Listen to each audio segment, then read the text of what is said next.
You woke up early, you worked all day, you handled everything. It's 11:42 p.m. You close your laptop, and nothing changed. No breakthrough, no leverage, just fatigue. Now here's the part that should bother you. Someone else worked less than you today. One focused hour, one decision. 2 months later, new income, new opportunities, different life. Same 24 hours, different trajectory. And the disturbing part? Most people never discover why. Time does not behave equally. We're told time is neutral. We're told effort equals progress. But if that were true, why do some hours multiply while others disappear? Here's the possibility no one explains. You're not behind. You're just running on the wrong clock. There are two clocks running at all times. One counts hours, the other compounds trajectory. Most people live on the first. The few who accelerate live on the second. Today, we're not managing time. We're identifying which clock is running your life. But before we define those clocks, you need to see the pattern you've been living inside. And once you see it, you won't experience your day the same way again. Let's make this uncomfortable.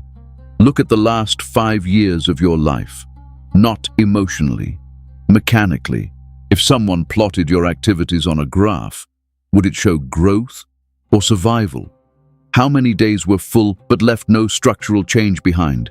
You were busy, you were responsible, you were tired. But busy does not equal movement. Most people live inside reaction loops. Email comes in. You answer. Problem appears. You solve it. Message arrives. You respond. The day feels full, but every action resets your position instead of advancing it. Nothing compounds, nothing stacks, nothing builds forward pressure. You're moving, but you're not moving forward. And then, once in a while, you enter a different state. You block distractions. You commit to one decisive action. You create instead of react. And that single hour moves more than the previous 10 days combined. You've felt this. Everyone has. But we ignore it because it's rare, and rare things feel accidental. They aren't. If this pattern keeps repeating, and it isn't random, then it must be governed by something. And someone noticed that long before we did. Centuries ago, scholars noticed the same anomaly. They observed it, not philosophically but practically. They saw that time did not always produce proportional results. Certain hours carried expansion, others carried weight. They called this Baraka, not as poetry, as pattern recognition.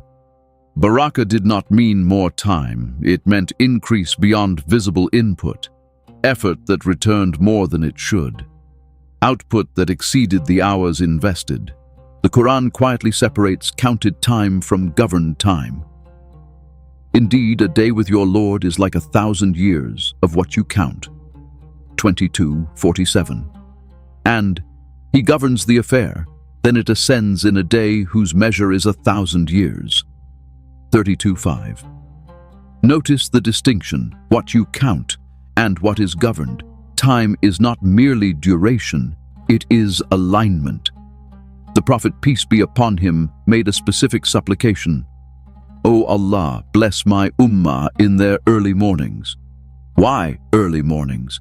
Because certain windows carry disproportionate increase. There are narrations of companions who aligned their trade with this blessed timing and saw multiplication. They did not work longer, they aligned better. Ibn Arabi wrote that the true measure of time is not sequence, but the state that occupies the heart within it. The hour does not define you. The state inside the hour does. They had no language for nervous systems, but they were observing the same internal switch we study today. A change in state, a change in output. So where does that switch happen? It happens at the moment your effort either compounds or resets. There are only two types of action: closed-loop action and open-loop action. Closed loops maintain your position. You respond, you clear, you fix. Energy spent, position unchanged. Open loops create something that continues working after you stop. an asset, a relationship, a skill that compounds. Closed loops consume energy. Open loops store it.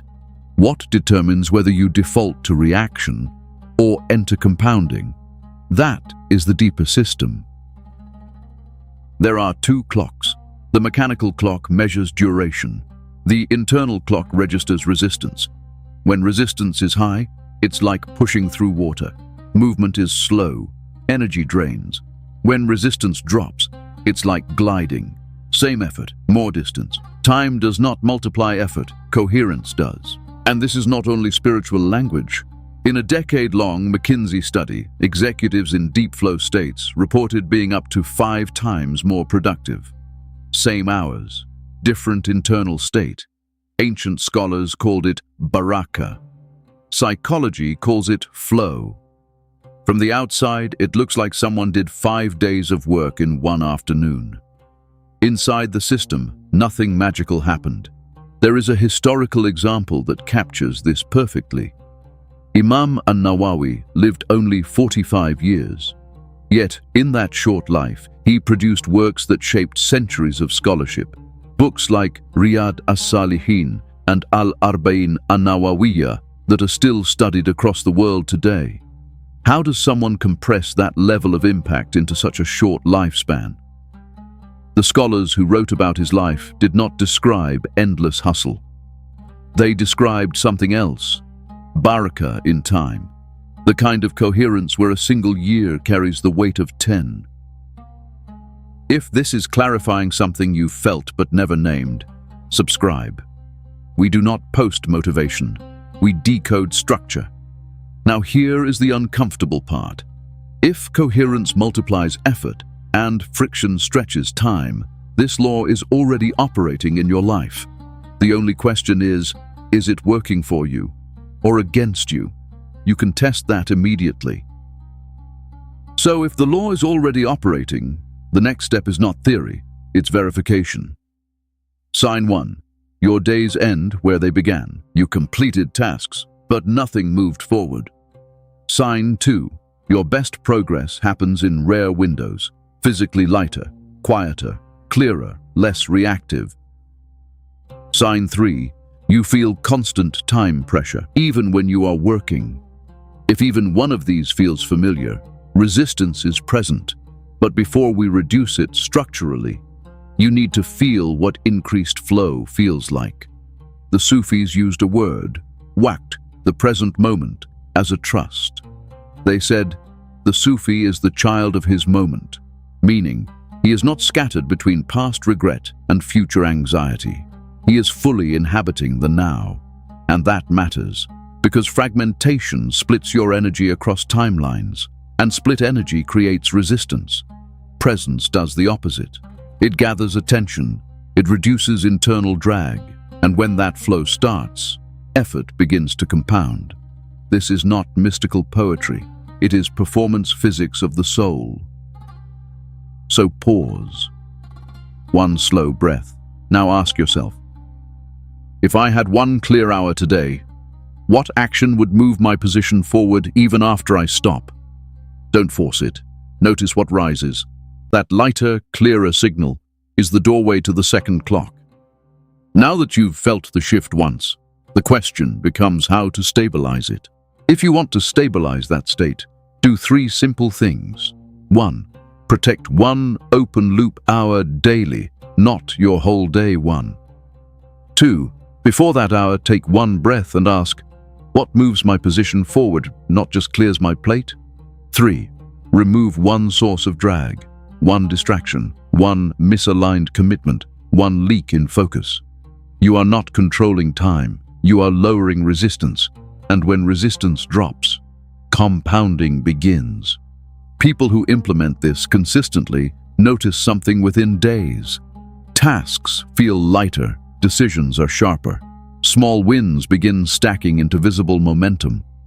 Not because life changed overnight, because leakage stopped. If you want structure for this, the Baraka time protocol is in the description. Download it, apply it deliberately. But there is something deeper here than productivity. Risk is written. Provision is decreed. but alignment determines when you intersect with it. Some people meet what was written for them early. Others meet it late, not because it wasn't written, but because friction delayed convergence.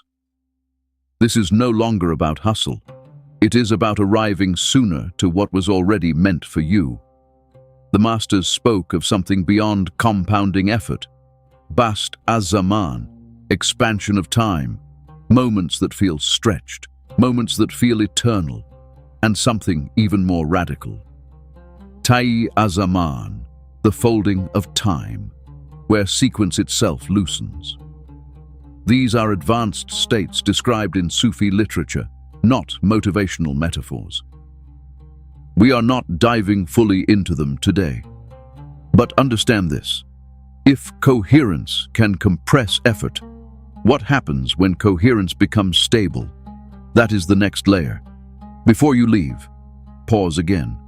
Notice your state. Clearer? More directed?